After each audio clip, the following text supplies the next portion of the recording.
strategies for winning in Fall Guys, so you can start racking up your own crowns and spend more time taunting the slowpokes behind you with saucy emotes. This video assumes you know all the basics of the game and its modes, which I cover quickly in this beginner's guide linked on screen and linked down below. You may pause this video and watch that video first to get caught up.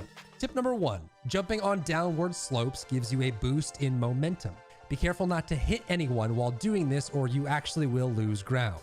This works great on modes like Gate Crash in the last half where you run down slopes, at the start of Whirligig, or the second half of DoorDash, just to name a few. Tip number 2, dive before landing to avoid falling down. Just before you hit the ground, you can dive if you think you're about to lose your balance and fall down. It's an excellent move on far drops like at the end of DoorDash or when landing on a steep slope like in Seesaw.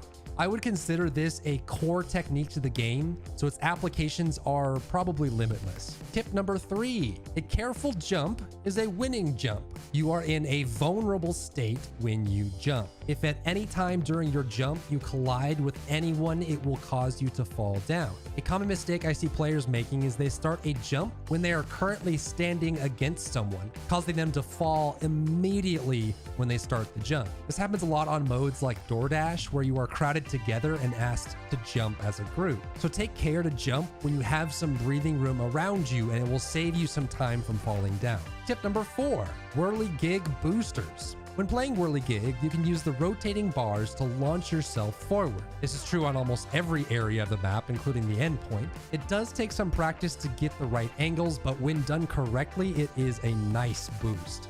Also, there is a jump skip towards the end of the level by going either left or right at the junction and then jumping to the middle platform with a dive. Tip number 5, run along the rails on Seesaw. On Seesaw, you can jump on top of the rails along the walkways to avoid being grabbed or knocked down by other players. If you take the inside rails, you will also get to the center of the next Seesaw slightly faster than everyone else. Tip number 6, roll out safety nets. In Rollout, you can use the walls on oncoming rollers as a safety net to make aggressive plays. Use this technique along with keeping a safe distance away from other people and avoiding the space where roller plates touch, as this is the easiest place to get grabbed and thrown off. Tip number 7, we will fruit in the shade. Fruit shoot is one of the modes that players struggle with at first. A safe and simple strategy to clear fruit shoot is to huddle inside the pockets on either side of the map. You can dive in front of these ledges to keep yourself from going backwards as well, and if you do it right, you can even get further ahead by doing this.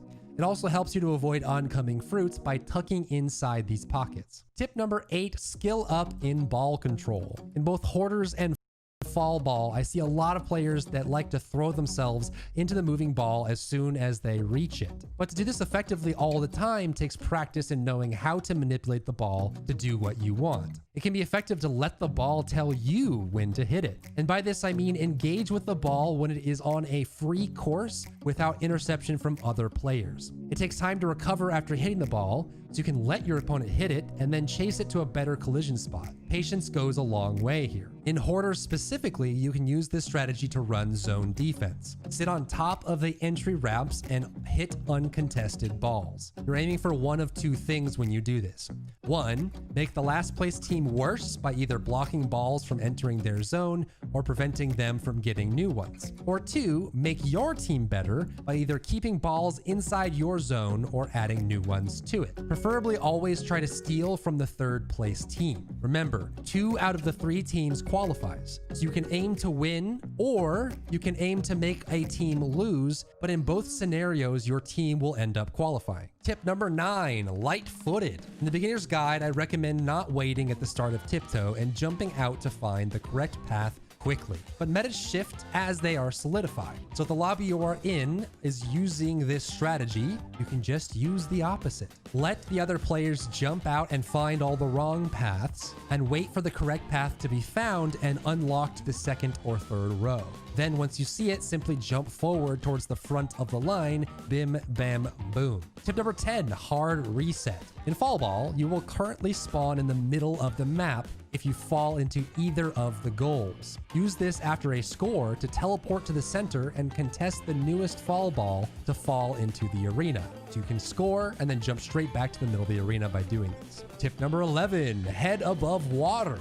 When you're trying to sabotage an enemy's team ball in rock and roll, avoid letting the ball get on top of you. Oftentimes, once you get under the ball, it can start to gain forward momentum again. It's more effective to simply touch and go to corral it like a sheep than to try and brute force it with your forehead. Tip number 12, short and sweet. As it stands now in Perfect Match, every fruit you encounter starts with a different letter. For some people, remembering them by their starting letter helps them keep track of what is on each tile. This won't work for everyone as it depends on how your memory works. Other players may find it easier to remember the fruit itself or maybe even its shape rather than its spelling. But I know some people really enjoy splitting grape into G and B for banana and then using the letters because they're easier for them to remember. And that does it for this video. I hope it has served you well and it helps you grab more crowns in Fall Guys. Good luck out there, Fall Guys and Fall Gals. I'll see you in the next one.